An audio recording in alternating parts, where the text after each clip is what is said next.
अभी तो बहुत बड़ा इन्होंने किसानों के साथ धोखा करा। अरविंद केजरीवाल जी ने प्रेस कॉन्फ्रेंस करी कि एक तरफ तो डोनाल्ड ट्रंप हमारी चीज़ों पे वहाँ पे 50% टैक्स लगा रहे हैं, 50% टैरिफ लगा रहे हैं, जी। और वहाँ से आने वाला जो कपास है उसकी उन्होंने ड्यूटी खत्म कर दी, जी। 0% ड्यूटी कर दी, सारे टैक्स हटा दिए कि जो अमेरिका से कपास इंडिया आएगा उस पर कोई टैक्स नहीं लगेगा, कोई ड्यूटी नहीं लगेगी। उसका नतीजा ये हुआ कि जो हमारे देश का जो कपास पैदा करने वाला किसान है वो मर गया, क्योंकि हमारे देश के कपास से सस्ता कपास तो अमेरिका का पड़ रहा है। और पहले उसकी इन्होंने ड्यूरेशन रखी कि हम उसको 30 सितंबर तक करेंगे, फिर उसको दिसंबर तक बढ़ा दिया। तो अरविंद जी ने भी इस प्रेस कॉन्फ्रेंस करके यही कहा था कि मोदी जी को आर्थिक मामलों की समझ नहीं है।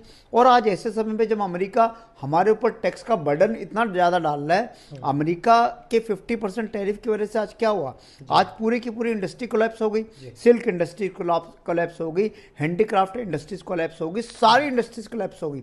सिर्फ अमेरिका के एक डिसीजन की वजह से देश में लाखों लोगों के रोजगार चले गए, देश में लोगों का हजारों करोड़ रुपए का नुकसान एक ही दिन में हो गया, क्योंकि उन्होंने ऑर्डर्स पहले से लिए हुए थे, और ऑर्डर्स जिस रेट पे लिए थे, अब क्योंकि डिलीवरी करनी उनका एग्रीमेंट है, अचानक ट्रंप साहब ने 50% टैरिफ लगा दी, यहाँ पे लोगों के घर उजड़ गए, लोग बर्बाद हो गए, बिजनेसमैन बर्बाद हो गए। मोदी जी को कोई फर्क नहीं पड़ता। मोदी जी अमेरिका के से जो सामान आ रहा है उस पर टैक्स खत्म कर रहे हैं, दूसरी तरफ डोनाल्ड ट्रंप 50% टैरिफ लगा रहा है। पूरी की पूरी आज इकोनॉमी कोलैप्स हो चुकी है।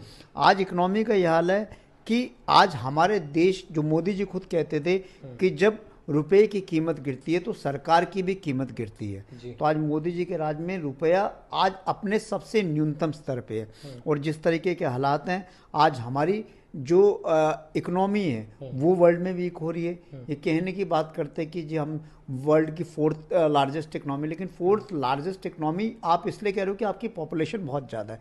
अगर पर कैपिटल इनकम की बात करोगे, पर कैपिटल इनकम के अगर क्राइटेरिया को आप लोगे तो हम यहाँ तक कि बांग्लादेश, पाकिस्तान, नेपाल से भी बहुत पीछे चले गए हैं। सर